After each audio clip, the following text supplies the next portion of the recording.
On today's episode, I'm talking to Johnny Crowder, a rock star and a mental health advocate. We talk about him growing up in an abusive household, the miracles that happened to get him help, bodybuilding and OCD, why he feels like a 5-year-old, and how the idea for his company, Cope Notes, got off the ground.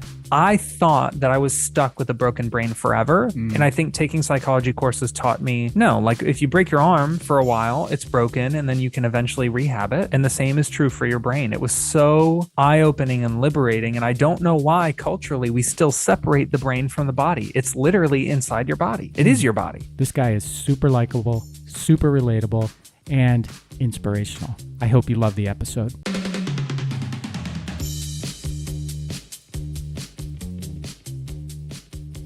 Hey, Johnny, welcome to the podcast. I am pumped to be here. Let's rock. So for those of you who may want to know, I will let you know that I first heard of Johnny maybe a month ago. It was on a Saturday, and I was listening to the Steve Sims Art of Making Things Happen podcast. And I just happened to be on my way home from the funeral of a colleague of mine that I had worked with for many years, and his son in his mid-20s passed away. And it doesn't matter why, but I'm driving back from that and I pop on Steve Sims and I'm like listening to Johnny Crowder. And it was almost as if, and you'll understand why as we get into this, it was almost as if he was put in front of me that afternoon as I was driving home from that funeral, you know, because of the circumstances that were involved in this funeral that I was at. So you'll understand more about that when we start exploring his story. But let me tell you a little bit about Johnny to get you as excited as I am. So Johnny Crowder is a suicide and abuse survivor, a TEDx speaker, the lead singer of the heavy metal band Prison. I listened to several of your songs this morning to get me ready for this, to get me pumped. A certified recovery peer specialist and the founder and CEO of Cope Notes, C-O-P-E Notes, the text-based mental health platform that provides daily support to users in nearly 100 countries around the world. His TEDx Talk, which is called How to Grow as a Person, and in parentheses, and Why It Sucks, has more than 1 million views. Congratulations on that, Johnny. He's got the words, "You matter," tattooed on the back of his neck, and "Save them" on his knuckles, and he's got a cross on his face. And if that doesn't tell you who Johnny is, then probably nothing will. You can connect with Johnny, find out more about him on his website, which is his name, Johnny Crowder, CROWDER.com. You can find out about his company, Cope Notes, COPENOTES.com. Instagram, he's Johnny Crowder Loves You. And LinkedIn, he's Johnny Crowder, which is how I initially connected with him. So Johnny, I start every show with the same simple question, and that is, how did it happen for you? I think the only honest answer to that is I have no freaking idea. I have no clue. I do my best to keep journals and keep track. Like I journal every night and I list things I'm grateful for and things I'm praying for. And when I look back at my journals, I think, how on earth did any of this become what it is? I think if I had to attribute any of this progress, any of like the miracles to anyone or anything, the immediate answer is God, because there's no way that I would be able to do it on my own. But the answer right behind that is, honestly, I think the fact that I get to work full time in behavioral health now after living with a lifetime of severe mental illness is nothing short of this kind of cocktail of stubbornness and indignance. Like when I felt pain, I thought, it's so not fair that I'm feeling this pain, that I'm going to do everything in my power to make sure that I stop feeling it and that other people stop feeling it too. And I think that's a classic sort of DIY punk attitude towards recovery that now I think I've matured a little bit. I like to think I've matured a little bit, but at the time, it was all, I can't believe I feel this way. I'm going to do everything I can to get out of it and make sure that other people can too.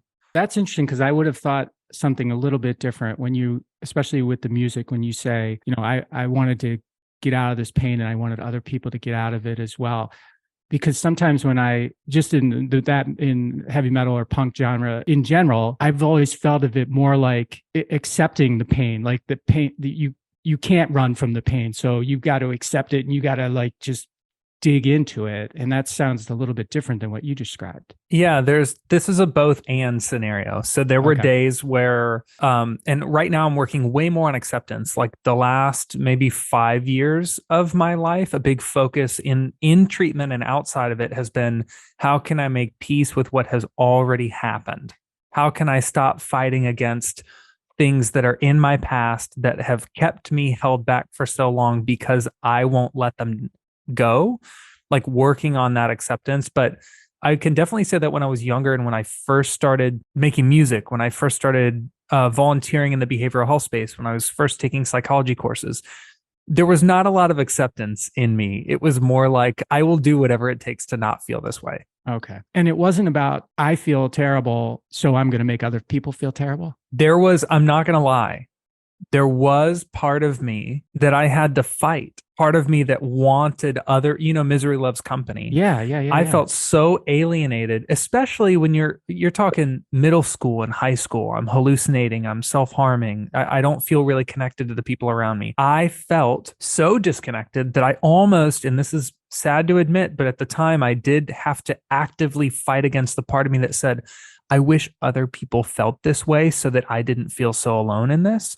And as I got older, I started realizing, wow, it's kind of good that other people can't relate to certain parts of my story because it means that they didn't have to go through this. Right. And I think I heard you talk about, I'm not sure if it was in your TED Talk or not, but this sort of other side to that, which was, it was also good to know that 1% or something like that of people in the world have struggle with these same things. So you're not alone. So it's kind of interesting. So you're thankful that most people don't, but you're also thankful that there's a community of people who do. And it seems like a weird sort of thankfulness, but do I have that right? Yeah, absolutely. I wrote a song about recovering from sexual abuse in my band Prison. We put out a song maybe 2017 or so, and we had messages coming in and people saying, "Oh, I relate to this so much." And when I read a message like that, it was so bittersweet because I was like, "Oh, I can't believe you can relate to this. That's so sad that you've been through something similar."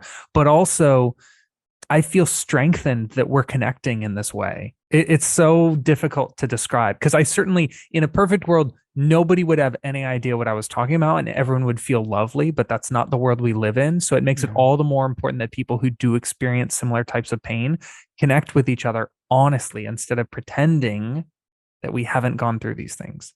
And when you were talking earlier, you mentioned the miracles. And can you help me understand what some of the miracles have been that have led to whatever you describe them as having led to?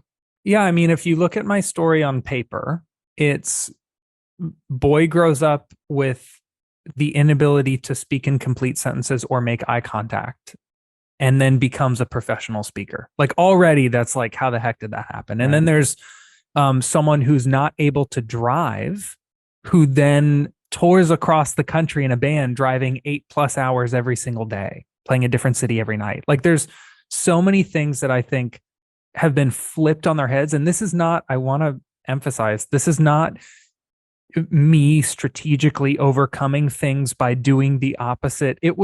There is an element of kind of unexplained, I genuinely don't know how I got through these hardships that have resulted in, like, for example, that song that I said has literally prevented sexual assaults. I'm not making this up. We've had people send us stories of people saying that because I went through this thing and then wrote a song about it, that has prevented that happening from other people. So the trend in my life is awful thing or limitation becomes a source of liberation and freedom and relief for not just me, but other people through becoming its exact opposite. Do you think, Johnny, when you were young, because it sounded like, and I guess I don't want to presume this, but it sounded like as I was talking or listening to you, you had various issues, some of which you've already mentioned. I would say I would add like OCD to it. You had a lot of things going on. Did you have any, as a young kid, did you have any intervention, any assistance? And the reason I'm asking is because it's come to my attention that oftentimes the things that end up manifesting as mental illness, say in adults, is really something that started in childhood and was never addressed it was sort of like, man, I hope he, she, whatever grows out of Yeah. this or whatever. So I'm just wondering, did you ever have any sort of therapy intervention, anything as a youngster that just, or was it no? And maybe if you had, you wouldn't have had some of the struggles you've had, or? Yeah, I think you bring up a good point. Like, so I grew up in the 90s. I was born in 92. So in the 90s, the sort of traditional 90s mindset, from what I can tell, is it's a phase. They'll certainly, it's not anything serious. And so there was a lot of like burying our heads in the sand for not just my parents, but also for me and my brothers. Like, we were all, I would punch a hole in the wall or scream at the top of my lungs or harm myself, be behaving in these ways that are very clearly not conducive to like a healthy childhood. And I think all of us thought, well, he's just particular, or he loses his temper, or had this sort of vague, shapeless identity where I think when I got into high school and my behavior started becoming dangerous towards myself and other people, in a very difficult to ignore way, I think that's when my mom in particular was like, wow, if we don't do something now, someone will be in jail, someone will be in the hospital. And I'd rather have the hard conversation with my son of getting him to go see a therapist or take medication than have a conversation with someone at a morgue, Yeah. Okay. So it's sort of like, I was thinking like, oh, it's funny because everyone says Johnny, but your real name is Johnny, but Johnny's got an attitude problem, let's say, as a kid, and that'll go away, as he matures or whatever. But it sounds like it finally got to the point where you got the first assistance or some sort of assistance when you're in high school. Yeah, that was around 16 years old is when, now it started getting really debilitating. I'll give you a quick walkthrough of my childhood. So as a toddler, I was self-harming. So I had to be watched to make sure I wouldn't break things or hurt myself. Very, very young age to be exhibiting that type of behavior. Very atypical. And then elementary school and middle school, I'm slowly becoming more disconnected from the people around me because come middle school, I'm not touching doorknobs. I'm not touching other people. So no hugs or high fives or handshakes or anything. I'm not touching my food. I'm having difficulty making eye contact and forming complete sentences. So I become more and more disconnected. And then by late middle school, early high school, I start experiencing severe hallucinations. So auditory hallucinations, visual hallucinations. And I think around that point, I had also been becoming kind of strong. I got started with bodybuilding when I was 13 years old, which is far too young. Also, a classic OCD coping mechanism, if anyone's ever read about OCD, is bodybuilding. So I got really strong, which meant that when I did lose my temper, the stakes became higher. I could cause more damage. And I think that's what really started setting the alarm bells off in my mom's head that was like, wow, if we don't rein this in soon, he could cause a lot of damage to himself and other people. Okay. And forgive me, I didn't know the bodybuilding OCD connection, because you have to grab a bar, you have to touch things to bodybuild, yeah. right? Oh yeah, big challenge. So really OCD is, in some ways, it's about control. Okay. And bodybuilding and exercise is a way where you can exert a ton of control over what you do. So I would work out obsessively. So 3 hours a day, 6 days a week. I would eat 2 of everything I ate. So if you have 1 sandwich for lunch, I have 2 sandwiches for lunch, basically double portions of everything. And it was all about controlling input and output, which eventually led to an injury working out. And this is such a classic. Like if you read about OCD and bodybuilding, just Google it and you'll read all these stories about famous bodybuilders, successful bodybuilders who struggle with OCD. Is it what happens to your body, or is it the reps, like doing like just the pattern, or what is it? It's a lot of those things. So It's basically when I was living with really invasive OCD, it was affecting almost every part of my daily life. It was all about being able to control a certain thing. So if the classic example, which I think is not representative of OCD entirely, is a crooked painting on the wall, and you want to like adjust the painting. While that's not the best example, it is an example of someone wanting to exert control over something to make it right. So if you're designing your entire workout schedule, your entire workout routine, you pick how many sets, how many reps, how many exercises, and then you execute on that, you have a chance to reach 100% completion of something that you created. So it is this very sort of satiating, yet in a weird way, self-harming and self-punishing thing that you can disguise as a healthy behavior. Okay. And it's also something that you can complete without anybody else. That is the most, I was so bad in team sports because you have so little control, but the less people are involved, the more control you have. So it's very solo. You'll actually read about boxers who have OCD, golfers, a lot of solo sports. Okay. And so when you're 16 and your mom, you and your mom have this conversation, and were you open, reluctant, aggressively reluctant?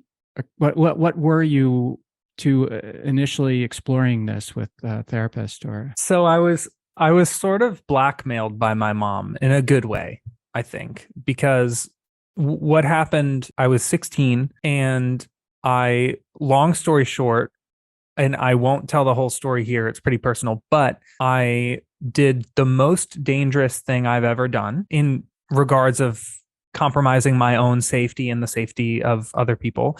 And then I ran away from home. And when I came back, my mom said, okay, it's been moving towards this for a long time.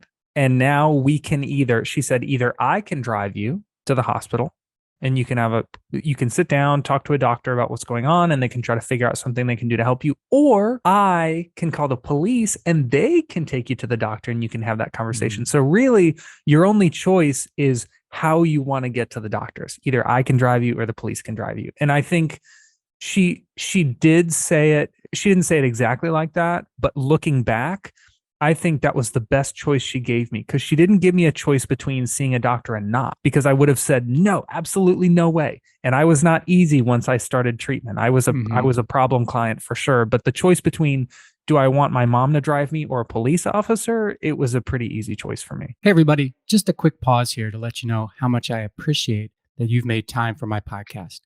If you're not already a subscriber, please become one today. Leave a review and tell a friend. Now, let's get back to the show. So you get there, and is it like, wow, this works? And I'm yeah, and it was magic. I'm fixed. Yeah, magic. Yes, right. A Jim Carrey moment, I think, is how you might have referred to it in your. Yeah. Yeah, I was such a brat. I would not listen. I was argumentative. I didn't believe anything my doctors said, no matter who. And I saw multiple clinicians, but actually this sort of distrust of doctors and discontent and frustration and combativeness in a clinical setting actually led to me taking psychology courses, because I was like, I'll learn things that my doctors don't know and I'll be able to fix myself, which changed the course of my life. So I think it turned into a good, but it didn't start out as one. So another control thing, like bodybuilding. Wow, great point. Yes, absolutely. So you took those classes. Tell me I know what you got into it for. What came out of it?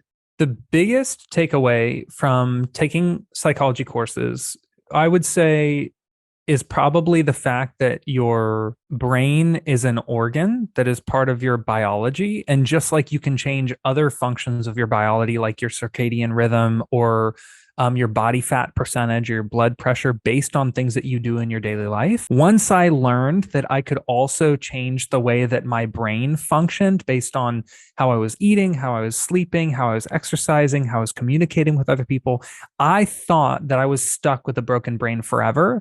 And I think taking psychology courses taught me, no, like if you break your arm for a while, it's broken and then you can eventually rehab it. And the same is true for your brain. It was so eye-opening and liberating. And I don't know why culturally we still separate the brain from the body. It's literally inside your body. It is your body. Yeah. Well, it's the most significant organ you have, right? But no kidding. But it's the easiest, like this is just me talking, but it's the easiest one to ignore. It's also the easiest one to create a story around for yourself. It's smarter than you. I guess. Right? Sometimes it's just smarter than you. And so people don't want to deal with it. It's like AI or something. It's like, wow, I don't want to deal with that. smarter than me. I've read a little bit about, actually quite a bit about Taoism and Eastern Mm, philosophy and Stoicism and all of these different modes of thinking. And one thing that has stuck out to me that I always relate to the brain is a knife cannot cut itself. And in the same way, it's very difficult for the brain to take an inventory of itself. right. To like, okay, is my brain being healthy? It's like, oh no, my brain is kind of biased. It's kind of like when a company does their own regulation rather than Mm, an outside, they're like, oh yeah, we're not polluting. We checked. And it's like, yeah. you Yeah. Yeah. checked. You have a lot different incentives. And I think that's how the brain is. Oh, I'm healthy. I'm fine. Don't worry about me. Yeah. My brain's like, I'm focused on keeping you alive, dude. I mean, I don't have time for introspection. Yeah. Which is the So, best work you could ever do, right. honestly. So when you came out of these courses in college, like what you're understanding the brain, what's changing about you? How are you from 16 to say whatever you are 20, 21? What's it changing about you? Something changed about you significantly from my limited observation of your story. Something changed significantly. You know, I wish it was in my college years, but it was not. Okay. I got I got my symptoms got way worse before they got better. Significantly, Mm, significantly worse. So I started treatment when I was 16. I would say the absolute worst my mental health has ever been was probably ages 16 to maybe 23 or 24. And I mean, this is what I always want to communicate to people and why I wrote my TED Talk the way that I did, my first one, because I think there's this misconception that, once you understand this thing, then that leads to life change. And in some cases, that can be true. But for me, it took 8 years of trying and learning and practicing, cycling through doctors and functionally changing the way that I lived my life, reading books, like participating in activities that I knew would be healthier for me, trying different medications. I mean, throwing the kitchen sink at my behavioral health to the point where when I was probably 25, 24, 25 is when I started feeling healthy enough to be a person. I'm 30 years old. I feel 5. I feel like I just started my life. So I wish that while I was taking those psychology courses, everything drastically changed for me for the better. But it took many years. Not everybody will experience this. Everyone's, experience with their symptoms and with their learning is going to be different. But for me, it got way worse before it got better. mm. You feel like you're 5. I like that. I do. I Yeah. have this huge, like, childish side in me that loves, like, play. I love play, like goofing off and having fun and not worrying, quote unquote, about adult things. Now, I also run a tech startup, so I can't goof off all the time. But for me, I find so much peace in, like, feeling wind or like eating a popsicle or like these things that you're like, well, yeah, that would make a toddler excited, but why would it make a 30-year-old excited? Right. And Johnny, when was the first time that you started talking about your experiences? It was when I was still not well. So that was probably the first time I ever spoke about it on a stage. Like, because now I do a huge part of my life is advocacy. So I speak at conferences and events and I travel all over doing that, which I would never expect. Because when I was in high school, my number one priority was to make sure that no one found out that I was living with mental illness. Right. And now I'm on the billboard for it. But I would say 19 was the first time I spoke on a stage about what I was going through. And what's weird is it was actually easier for me to do that, speak to strangers from a stage, than it was for me to talk to a friend or family member about it. See, that's interesting because I don't think that's weird because even like I don't struggle with the same types of things that you've been through, but I find getting up in front of strangers and talking about something that's important to me or whatever is much easier than doing it in front of people that I know. I'm more nervous about doing it in front of Yeah. people that I know. So I don't think that's weird. I think that's actually kind of natural because it's easy to be anonymous sort of with other Mm-hmm. people, right? So there's sort of an invitation, even though they know who you are and there's really no anonymity to it. You don't know them. So it's kind of anonymous, but that's interesting. So you start doing it at 19. The reason I asked the question was because I feel, well, obviously it's become a huge part of your life, and now you're helping all other people get more comfortable about, if not talking about it in public, at least exploring their thoughts about it with cope notes and stuff, which we'll get into. But it feels like to me, whether it's mental health or all other kinds of issues, the longer we wait to talk about it to anybody, the harder it becomes. It seems like it'd be easy, but it's like the harder it becomes because you've held it a secret for so long that now if you say it, it's almost like a betrayal. Kind of. I don't know. Does that resonate with you? Do you feel that way? Or yeah, I always compare mental health to dental health, not just because it rhymes, but because it's a great analogy as a whole in many ways. But one thing I'll say is imagine not brushing your teeth for 10 years.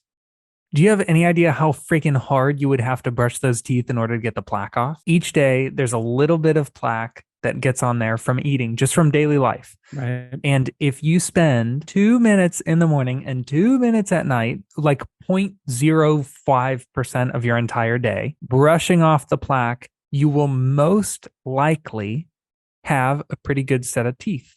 But if you go, well, I'll brush my teeth tomorrow, I'll brush my teeth next week or next month or next year, the likelihood of you having extreme, borderline irreversible damage to those teeth gets higher and higher every day. So my encouragement to people is not necessarily, you don't need to go to the dentist every day, but brush those things every day. And that, now that you say that, and I read a little bit about cope notes, that's kind of what it is. It's brushing your teeth every day. Well, before I go there, I just want to make sure that I understand a little bit better this music career of yours, because I have several questions. One, and I'm sure you've been in several bands probably along the way from the time. I don't know, when did you start? When you were in middle school? Or I was actually 16 when I played my first concert. So I started playing guitar when I was 8, and I played my first concert when I was 16. Okay. And if I remember from your story as well, when you played that concert, it was you weren't an eye contact person at the time, so you're like the lead singer and you're staring at the that's exactly floor right. of the stage, right? I remember the shoes I wore because I was staring at my shoes the entire time. I did not look out once at the audience. So the people that you surrounded yourself with, the other musicians, your friends, your buddies, or whomever, however this came together, was it a band of brothers sort of thing where you were all sort of had these, everyone has different experiences, so I'm not trying to lump everybody together, but was it sort of a band of brothers when it came to, hey, we're all dealing with these different things? Or was it like, what was it like? I wanted it to be that. Okay. That was something that I was looking for. And what I did was join a band that needed a vocalist. And in fact, I didn't want to be a vocalist at all. This is so funny. I never talk about this. I never planned to be a vocalist ever. I had played guitar since I was 8. I wanted to be a guitarist, but this band already had 2 guitarists. And they said, do you want to be the vocalist? And I literally said, I don't sing, but I will go and audition anyway. And dude, when I tell you it was bad, it was bad. Like I could not cut it. And then they said yes, for whatever reason, maybe nobody else wanted to join or whatever. But they said you're yes. like, oh, that sucked. And they're like, oh yeah, Johnny, you're good, man. Let's go. Left thinking that I just completely blew. It was so bad. Check this out. This is so embarrassing, but it's true. It was so bad. So at the time, I really didn't know how to sing. And I had it in my head that if I thought my voice sounded good in the shower. And so, because that's where I did most of my singing. That's where everybody does most of their singing. Starts, right? Yes. So what I did, I'm not joking. When my voice sounded so bad when we were playing together, this is my first time meeting all these people, by the way. My voice was so bad that I asked them, I had it in my head, oh, I wonder if there's something about the humidity in a shower that makes my throat sound more full. So I'm not joking. There was the rehearsal room and then there was a bathroom at the shower. I asked them if I could shower. I just met these people and I got into the shower and tried to get my voice more, I don't know, in shape or whatever, and then came out and tried to sing. It was still bad. I literally showered at these strangers' house, borrowed a towel and everything. And I left and I thought that was the most catastrophic failure that I've ever experienced. I'll never be in a band as long as I live.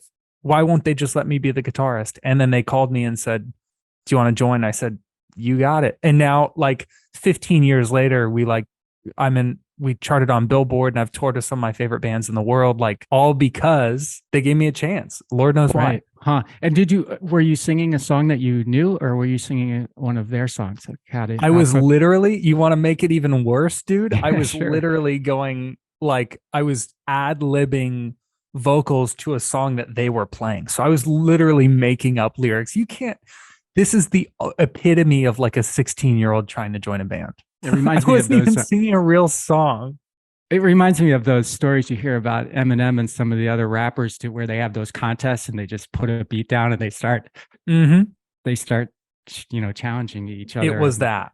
Yeah, that is so amazing. So how do you, sorry, this is a nerdy question, but you've got this sort of very low key voice but when you sing, it's like something way, way different.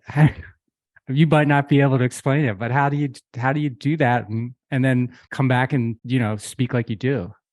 So I have a joke and then a real answer. So the joke that I always say is, if I sounded off stage like I do on stage, I would get arrested. No one would pay attention to you. Yeah, there's no way if I'm just going around screaming and growling. Yeah.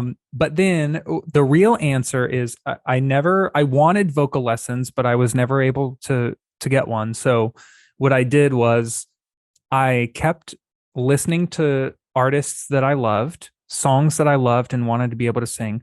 I would try to sing them in my room, and I would try to sound as much like that vocalist as possible. And if it hurt my voice, then I would change it. I would try to do it in a different way so that it didn't hurt my voice. And while I don't recommend trying to sound like other people for your whole career, I do recommend that if you've never tried singing before, that you pick a few of your favorite vocalists, you pick some songs that you love and wouldn't mind hearing 40 times a week as you're rehearsing them. And then you try your best to match the pitch and tone. And then after you develop those basics, you can form your own voice and style. But in the early days, it was about, can I try to replicate the voice of my favorite vocalist? And it was so bad that I'm not joking. My mom told me, she actually told me this, like, I sent her one of our new songs that has clean singing in it, like more melodic stuff. And she said, I can't believe that's you, because when you were younger, I used to, she didn't say it in a mean way. She said, I would hear you from your room and I would joke with your girlfriend about how bad of a singer you were. Oh. And I was like, what? You're my mom. You're supposed to say I'm good at singing no matter what it sounds like. But it was a very slow process. What was important to me is just making sure that I didn't injure my throat as I was teaching myself how to do it. And how long did it take before you felt different than you felt in that initial interview? So screaming, I felt more confident inside of a year or two. That was something that I really started to gain a decent level of mastery at. And clean singing has taken me a lot. Even now, I'm still actively learning, like watching vocal videos. And when we record our new songs that have a lot of clean singing, I'm very particular going back and listening to myself and seeing what I can improve. So I don't think I'll ever get to a point where I've arrived as a vocalist, but I do think that I have enough confidence now to where you can put me on any stage with any of our songs, and I know that I'll do a good job just by virtue of years and years of rehearsing. Just a short break here to ask you a question. Have you read my book? It's called Ownership: How Getting Selfish Got Me Unstuck, and it's available on Amazon, Audible, and everywhere else. If you're looking for inspiration that will help you unlock your greatness and potential, order or download your very own copy today. And you mentioned, I'm going to move now to, thanks for sharing that, by the way. I that might have been a little bit of a nerdy question, but I was just curious about it because I am a shower singer as well. I'd like I just want to come out there and say that I am a shower singer. Yeah, buddy. And in there, I'm pretty good.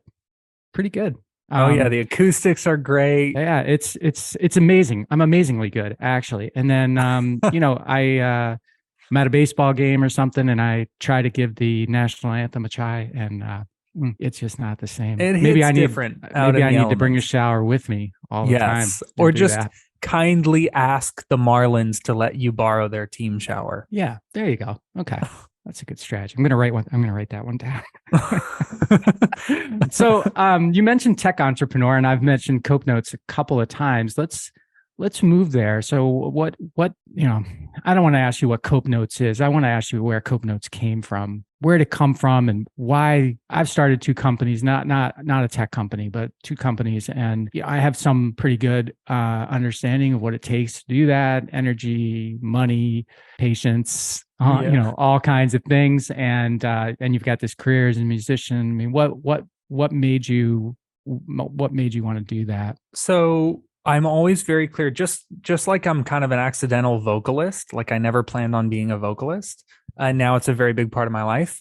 I will also say that I never planned on being an entrepreneur. So really what I was interested in is there were two things that I fell in love with that I wanted to combine. So the first is when I was in school and learning about positive psychology and neuroplasticity, basically what you put into your brain and how you put it into your brain can change the way your brain processes information. I was fascinated by that. Like I could literally be a different person a year from now because of what I put into my brain and how I put it in there. I could literally change my personality. I had no idea that people were so malleable. So I fell in love with positive psychology and neuroplasticity I don't know if I mentioned this, but I did go to college to major in psychology. So this is what I was studying. And so I loved positive psychology and neuroscience, but I also freaking loved peer support, which is basically if I live with depression and I'm speaking to you and you also live with depression, we are engaged, we are peers in that we have a shared lived experience. And that's something that really helped me not feel alone and helped me feel understood. So I was like, man, I wonder if I could take peer support, like that human element of peer support, but then combine it with this sort of slow and steady neuroplasticity and positive psychology approach where it's not one big thing once a month or once a week, but it's maybe one or two tiny things here and there over time that create the biggest change. So I wanted to combine those things. I had no idea how. So I literally got a Google Voice number attached to my personal cell phone. This was 2017. And I wrote out a Google Sheets worth of text messages that I thought would be helpful for people to receive, like psychology facts or journaling prompts or exercises. And I started sending them to people unsolicited. And that's how it started, was me literally typing messages and then pasting them into a Google Voice number and sending them to people. It was I had no idea it would ever be a company ever. And you were doing that just because that was a way of giving back, of helping people in a way that you felt you could help them. Is that fair? Or yeah, so I was basically texting people what I wish people would say to me. So support or encouragement or providing perspective or asking a difficult question. And it was originally like there was no price associated. There was no formal sign up process. It was very sort of scrappy and unruly, but the messages that I received back were like, whoa, this was so impactful, or this made such a big difference for me. And I was like, whoa, maybe I should formalize this a little bit. So it's not like I made it a company right then, but I started investing more thought into how I might scale it. And when you were sending these out, were you sending them to friends, or I know you've done a lot of copywriting and SEO work in your past as well. How are you getting the word out to people who you could add to your list or whatever? I know I keep saying literally, but because I'm giving you the real version. I'm not giving you the Forbes version that is supposed to make myself look really put together. This is the real, actual 100% true version of how it worked. I printed out these little flyers that I would pass out at gas stations. And I don't ask me why gas stations. I did gas stations, malls, and college campuses passing out. I had a clipboard where I would ask people for their phone number. And then when I was touring with my band, I would have a little card on the table with a website on it. And I would encourage people to go to the website and look at it. And if they felt like they wanted to try it, to type in their phone number and sign up. So it was the most grassroots. I mean, I must have spent like 6,500 hours, but probably a total of like 65 USD on it. It was like the cheapest, but most time intensive, effort intensive method of getting it launched. So true guerrilla marketing. Yeah. And funny that you're at a gas station, because if I remember, you wouldn't touch gas pumps. So that's funny. correct. If you're on tour, that's one of the only places you stop is gas sure. stations. Yeah.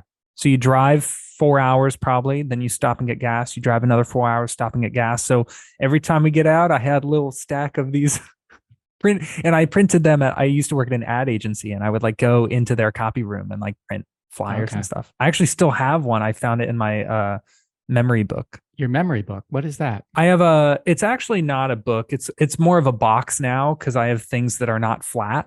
That basically, so I live with memory loss from taking antipsychotic medication for a long period of time. So I journal constantly. I write a lot of stuff down. I document a lot of stuff. I take a lot of photos, and that helps me remember these things. And I have a box of every single year. I go through it on New Year's, either New Year's Eve or New Year's Day, and I get rid of things that unfortunately I've completely forgotten. So I pick up something in my memory book and I'm like, I just have no context as to what this is from. It sparks nothing for me.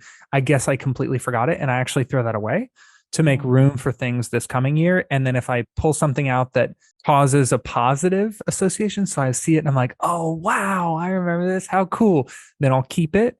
And if I pull something out and it doesn't evoke a particularly positive response, I'm like, yeah, that relationship with that person has changed, or this doesn't seem like as big of a deal to me as it used to, then I will also toss that. So it's a pretty small box, but I keep it as kind of a reminder of, it's not huge significant things too. There's like an Oscar Mayer wiener dog whistle thing that I got at a beach like 7 years ago. It's not like life-changing stuff. It's just these little trinkets that bring me a lot of joy. Is that something you do on your own, or do you have someone with you to sort of talk through, like, oh, what? Because sometimes people can help you, like, oh yeah, Johnny, that was when. But that would be helpful, because I'm sure I've thrown away things that people are like, how could you throw that away? That was from when you met whoever. And I'm like, oh, wow, I completely forgot that ever happened. Oh, memory box. That's a cool idea. So when does this Google Sheets become Cope Notes? And how did so you're guerrilla marketing, you're doing everything, just really grit, I guess, right? Entrepreneurial grit, like trying well, you didn't even know it was a business. You're just trying to get something out there. You get good feedback, and all of a sudden it's like, wow, maybe this is something that I should make bigger, or figure out a way to make bigger. Yeah. So when I made it its own thing, so when I started sending these messages, it was part of something I was running called Not a Therapist, which was a volunteer project. It was like an online peer support resource. It was name your price. Everyone named the price $0. So I could never hire anybody. And I was slaving away over. I was working 50-ish hours a week at the agency. And then I was working at least 40 on Not a Therapist, at least 40 hours a week, if not more. So and then I was touring, keep in mind, I was touring full time. So I was just run ragged. And I was trying to think of a way that I could scale Not a Therapist. And so I introduced these text messages as a feature inside of Not a Therapist, that then I met with a nonprofit lawyer. So I was, on top of all that, I was also volunteering with behavioral health nonprofits at the time. And so I went to some of the nonprofit lawyers that I was volunteering with and said, hey, I want to formalize this and make it like a 501c3. And I explained to them the idea. And then I met with a mentor and was trying to give shape to it.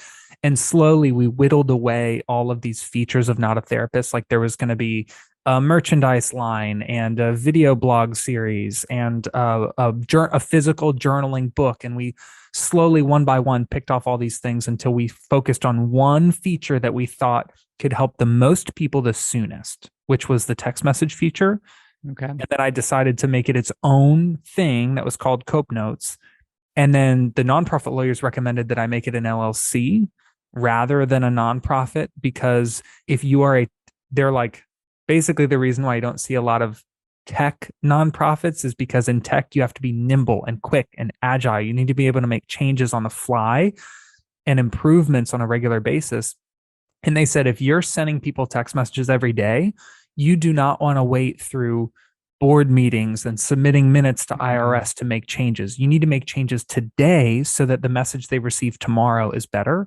So I made it an LLC in February of 2018. And what has it become since then? I mean, in the bio, we talked about over 100 countries. It feels like the world was like, this is what we've been waiting for. Yeah, it's pretty wild. So we have, and even still, it blows my mind if you can't tell. But yeah, we serve tens of thousands of people all over the world. We're about to send our 2 millionth text message. That's going to happen here in a couple weeks, which will be just a monumental achievement. Sure. Yeah. And we've literally changed and saved people's lives. Like, people are still alive today because of a text message.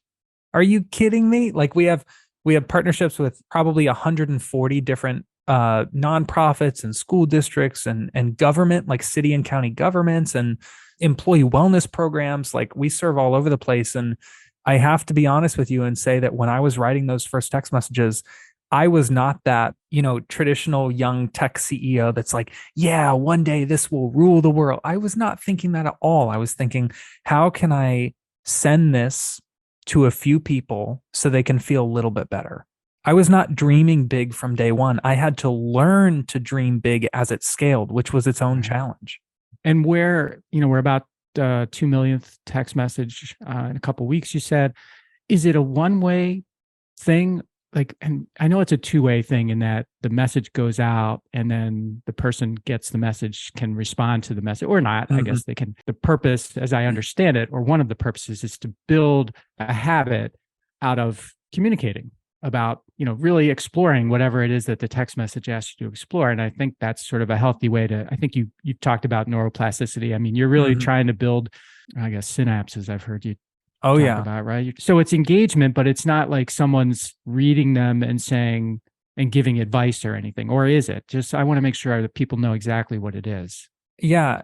Before I share this, if anyone wants more information about why we don't respond in real time, you can go to copenotes.com/REP, rep. That's short for reply. And you can read, it's a section on our FAQ page that explains why it's actually healthier for your brain that we don't respond in real time. And basically, I'll keep this short and sweet. Let's say I'm sharing something with you, Mike, and I see, you put your hand up near your face, or your eyebrows move or something, or you nod. That, all of those communicate information to me that then subconsciously change how I share to you. So if I see you're disinterested, or if I interpret your behavior to be judging me, I might change or cover up what I feel. This is something called emotional dependence. And it means that I'm dependent on you. So those cues that you give me now alter how I share. I'm dependent on those cues. And so this happens a lot in therapy settings and care settings. So the reason why every therapist in the world will tell you to journal is because your journal does not give you a cookie. It does not slap you on the wrist. It doesn't interrupt you or judge you or make you rethink. No. It's just there. The act of sharing without positive or negative consequence builds emotional intelligence. It builds emotional independence. It builds all of these really important things for you to take good care of yourself. So we're very clear with people, and we say, listen, the reason why Cope Notes is so, I'm not supposed to say it, but so freaking cheap, the reason why it is 10 times less or more than a therapy session is because it is for you. We don't have a clinician on the other end who's chatting with you in real time. And we actually have great science behind why we don't do that. So somebody wants to experience this, they go to copenotes.com. There's a free trial. I think I saw it is super cheap, less than $10 a month, something like that, or around that.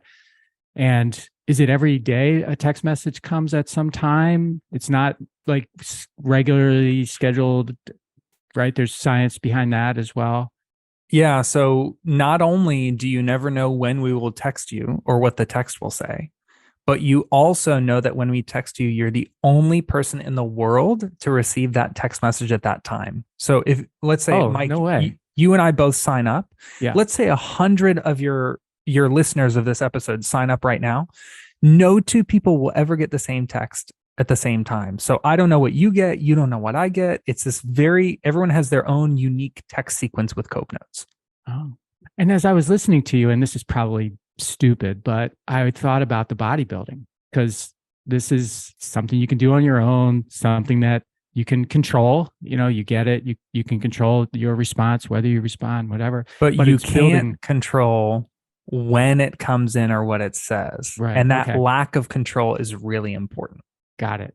Okay. Well, Johnny, that's a great place to end, I think. This has been really cool getting to know you. I appreciate you sharing and getting into some things that maybe you hadn't in the same way before. And this journey, I know it's been painful, but it seems, and I guess everybody's life is painful in some way or another, but it seems like, you going through the pain, and I know a lot of others go through it as too, but it's really come to a point where you've discovered a way to take everything that you've experienced and help people experience less of it, or maybe not experience it, maybe miss it, and just help so many people by first having said something when you were 19, and like first having talked about it. Yeah, I want to say to anyone listening, I am not unique in that regard. So the fact is, I'm speaking to you now as a listener.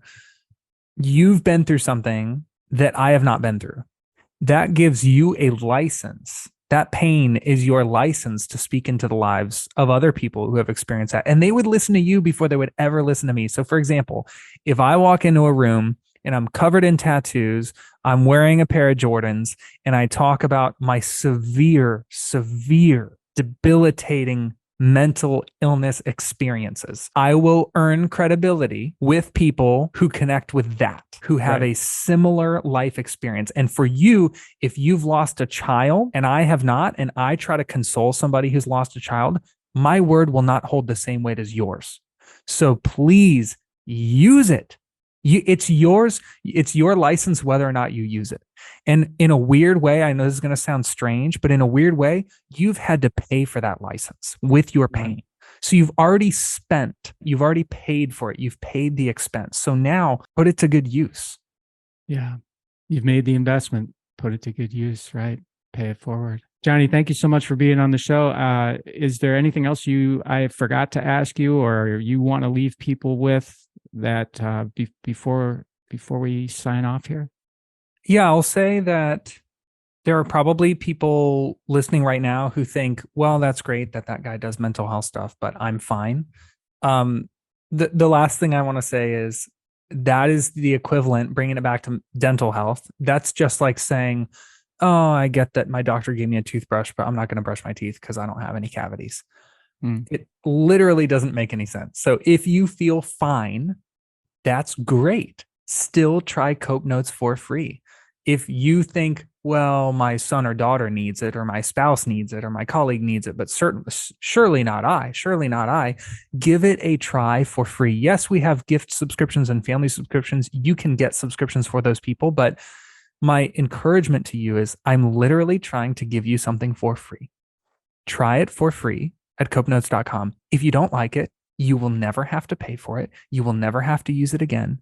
You could even write me an email about how you didn't like it. But in all likelihood, one of these messages will resonate with you and cause a positive impact. So please don't rule yourself out. Don't exclude yourself because of some weird pride that I have felt in my life in the past when people offered me help and I'd say, nah, I'm good. Right. Let me tell you something. You may be good, but you're not perfect. And that gap between good and perfect is what Cope Notes can help you with. Well, you were just talking to me. It was so weird because I was thinking to myself, oh yeah, maybe I'll get this for so-and-so or so-and-so. And then but not me. Right. But certainly not myself. Yeah, no. Of course not. Right. Why? But you've just sold me. I'm going to get the free trial. I'm going to do it for myself before I talk to anybody else about it, which will be done long before this podcast comes out, because I need to, if I'm going to pass this along, I need to have my own credibility linked to the value that I see in it. So it's a great, I thank you for leaving us with that. Totally. All right, Johnny, thank you. Love the work that you're doing. Thank you for doing it. Good luck with your band. Good luck with Cope Notes. Not that you need it for either one. But I will take it. Keep singing in the shower, and I will as well. Amen.